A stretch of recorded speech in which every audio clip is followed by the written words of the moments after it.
شیخ جن کے فتاوجات میں آپ کی خدمت میں پیش کرتا ہوں، جب وہ حیات تھے، جیسے کہ سماحت شیخ عبدالعزیز ابن باز مفتی مملکت سعودی عرب اور فضیلت الشیخ محمد بن صالح العثیمین رحمۃ اللہ علیہ، ان سے خط و کتابت کے ذریعے بہت سی رہنمائی حاصل کرنے کا مجھے موقع ملا۔ میں جس زمانے میں حق کی تلاش میں تھا، جستجو کر رہا تھا کہ نماز کس طریقے سے پڑھی جائے، وتر کس طریقے سے ادا ہونے چاہیے، تو متعدد مرتبہ میں نے علماء کو خطوط لکھے اور اللہ کے فضل و کرم سے آپ کی خدمت میں آج ایک قدیم فتویٰ جو سن 1418 ہجری میں سماحت شیخ عبدالعزیز ابن باز نے میرے ساتھ شیئر کیا تھا، یا آپ ان کی مہر بھی دیکھ سکتے ہیں اور اس پر میرا نام بھی یہاں پر موجود ہے، جس میں کہا گیا ہے کہ من عبدالعزیز ابن عبداللہ ابن باز الى حضرت الاخ المکرم محمد عاقل سلمہ اللہ، السلام علیکم ورحمۃ اللہ وبرکاتہ۔ یہ ان کا جواب تھا، اور سوال کے جواب میں انہوں نے پہلے ہی سے ان کے پاس جو چونکہ سعودی عرب کی جو لجنہ کمیٹی ہے، جو فتویٰ کمیٹی ہے، جب ان کے پاس کوئی فتویٰ پہلے ہی موجود ہوتا ہے اور سائل ان سے اس بارے میں دریافت کرتا ہے، تو وہ نئے جواب نہ دے کر اسی کی فوٹو کاپی دستخط کے ساتھ بھیج دیتے ہیں۔ یہ آپ کی خدمت میں ان علماء کے دستخط بھی اس میں موجود ہیں جو کہ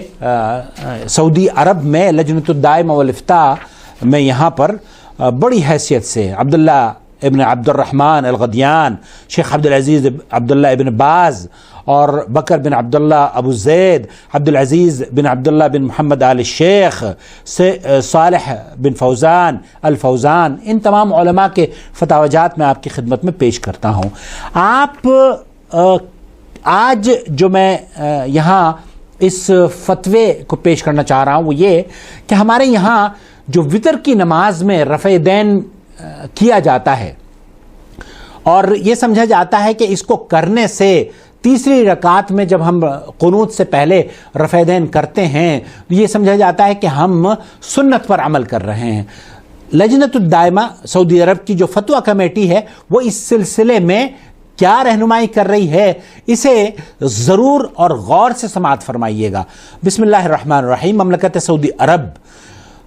پریسیڈنسی ادارت تحقیق علمیہ و افتاء، یہ ان کے فتوے کی ٹرانسلیشن آپ کی خدمت میں پیش کر رہا ہوں، جو کہ فضیلت شیخ قاری احمد الدین جامعۃ ام القری مکۃ المکرمہ نے اس ناچیز کی درخواست پر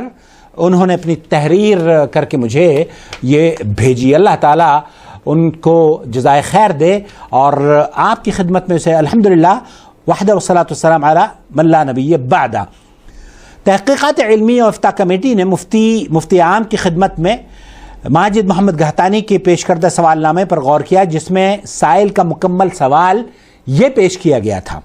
سماحت الشیخ عبدالعزیز ابن باز مفتی مملکت سعودی عرب حفظہ اللہ، السلام علیکم ورحمۃ اللہ وبرکاتہ۔ یہ ماجد صاحب نے جو لکھا تھا ان کو سوال: ہم چند عرب طلباء جو امریکہ میں زیر تعلیم ہیں اور یہاں بعض اسلامی مراکز و مساجد میں فرض نماز اور دیگر نوافل مثلا نماز تراویح باجماعت پڑھتے ہیں، تو سوال یہ ہے کہ بعض پاکستانی بھائیوں کے ساتھ تراویح پڑھتے ہیں جو کہ 23 رکعت مع دعا یوں پڑھتے ہیں کہ 20 رکعت تو 2 رکعت کر کے پڑھتے ہیں، اس کے بعد بیٹھے بیٹھے ہی دعائے قنوت شروع کر دیتے ہیں،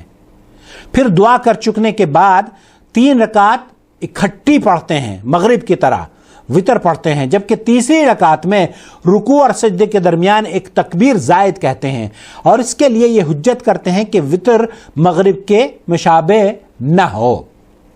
تو کیا اس صورت میں یہ نماز مشروع ہے، اور حنفی مذہب میں اس کی کوئی دلیل ہے، یا کہ یہ بدعت اور دین میں اضافہ ہے؟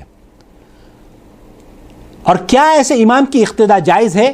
یا کہ ہم اپنی مسجد میں مشروع تراویح الگ پڑھیں، جبکہ امریکہ میں اکثر اسلامی مراکز میں یہی صورت رائج ہے، مگر اس کا شرعی حکم معلوم نہیں ہے۔ ہمیں فتویٰ درکار ہے۔ اللہ تعالیٰ آپ کو جزائے خیر سے نوازے۔ کمیٹی مذکورہ نے مندرجہ بالا سوال پر غور و فکر کرنے کے بعد یہی فتویٰ صادر کیا ہے کہ 20 رکعت پوری کر کے دعائے قنوت کے نام سے یہ دعا کرنا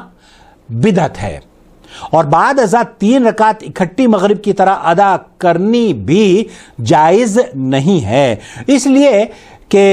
رسول اکرم صلی اللہ علیہ وسلم نے 3 وتر مغرب کی فرضوں کی طرح پڑھنے سے منع فرمایا ہے۔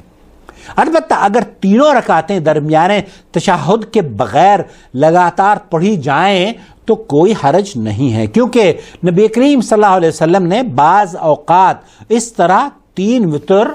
پڑھے ہیں، اور وتر کی تیسری رکعت میں رکوع کرنے سے اٹھنے کے بعد ایک زائد تکبیر کہنی بھی بدعت ہے، جس کی کوئی بنیاد نہیں ہے۔ یہ عربی میں بھی میں آپ کی خدمت میں پیش کر دوں، الرفع من الرکوع فی الرکعۃ الثالثہ من الوتر بدعہ لا اصل لہا۔ یہ لجنہ جو فتویٰ کمیٹی ہے سعودی عرب کی، جو ہمارے یہاں تیسری رکعت میں رکوع میں جانے سے پہلے، یا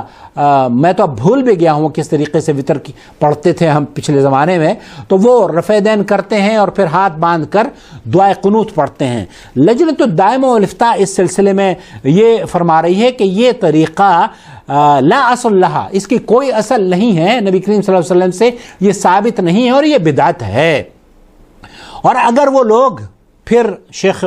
یہ جواب دے رہے ہیں، اس کی کوئی دلیل اور بنیاد نہیں ہے، اور اگر وہ لوگ نصیحت قبول نہ کریں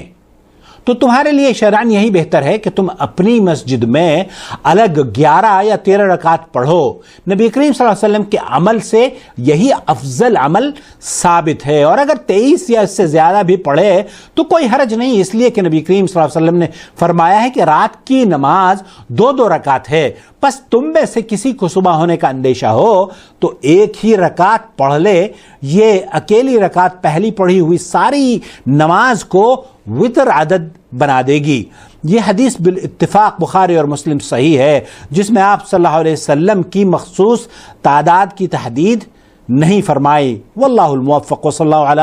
نبینا محمد وعلی آلہ وصحبہ اجمعین۔ معزز ناظرین کرام، نہایت ہی پیارے بھائیوں اور بہنوں،